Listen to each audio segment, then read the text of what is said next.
ये पॉलिटिशियंस कोई तो बड़ा षड्यंत्र रच रहे हैं, हमसे छुपाकर हमारी नाक के नीचे से कुछ ना कुछ ऐसी गंदी पॉलिटिक्स खेली जा रही है जिसका हमें आइडिया तक नहीं है। सही और गलत के बीच में जो चीज आके खड़ी हो जाती है ना, उसे राजनीति कहते हैं। पिछले कुछ दिनों से देश के सभी युवा प्रोटेस्ट में लगे हुए हैं और देखा जाए तो इनकी मांग बहुत बड़ी नहीं थी। अगर सरकार माफी मांग लेती या प्रधानमंत्री जी सफाई में 2 शब्द भी पहले ही कह देते तो इतने लोग इकट्ठे ही नहीं होते।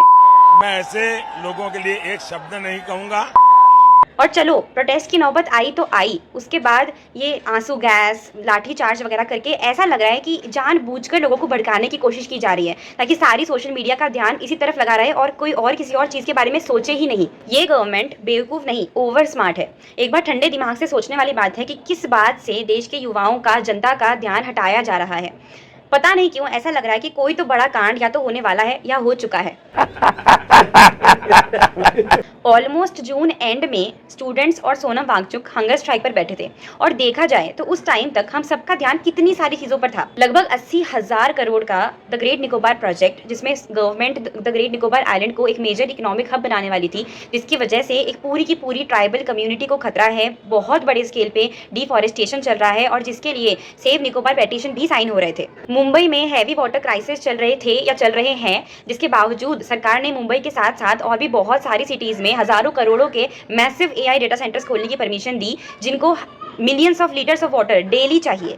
मध्य प्रदेश में कुछ ट्राइबल कम्युनिटीज़ बहुत ही लंबे समय से सरकार के लगभग 44,000 करोड़ के Ken Betwa river linking project के अगेंस्ट जिद्दा आंदोलन कर रही है और उनका ये भी कहना है कि इस प्रोजेक्ट के चलते करीब 10 से 22 गांव डूब जाएंगे। और कितना बड़ा कोइंसिडेंस है ये कि 20 तारीख को दिल्ली में स्टूडेंट प्रोटेस्ट होने वाला था और 19 ही तारीख को वहाँ की लोकल पुलिस के द्वारा वहाँ की प्रोटेस्ट साइट को फोर्सफुली क्लियर करवाया गया और मूवमेंट के लीडर अमित भटनागर को डिटेन कर लिया गया, जो कि बहुत ही लंबे समय से भूख हड़ताल पर बैठे हुए थे। आपके लिए शिक्षा के लिए पैसा नहीं, स्वास्थ्य के लिए पैसा नहीं, इलाज के लिए पैसा नहीं। मैं आज पूरे देश को बताना चाहता हूं कि आपका पैसा कहां गया, कहां। और बाकी जिनको गवर्नमेंट पॉलिसीज और पॉलिटिक्स की बहुत अच्छी समझ है, वो द डिलिमिटेशन बिल के बारे में या तो जानते होंगे या सर्च करके पढ़ सकते हैं। और इन्हीं कुछ चीज़ों की तरह सरकार का कोई ऐसा षड्यंत्र भी हो सकता है जिसके बारे में कोई सोच भी नहीं रहा, क्योंकि मेन स्ट्रीम मीडिया को इस तरह की चीज़ों का पर्दाफाश करने में कितना इंटरेस्ट रह गया है ये हम सबको बहुत अच्छे से पता ही है। और आजकल के टाइम का हमारा मेन सोर्स ऑफ इन्फॉर्मेशन या अवेयरनेस सोशल मीडिया के इन्फ्लुएंसर्स का पूरा ध्यान स्टूडेंट प्रोटेस्ट पर लगा हुआ है।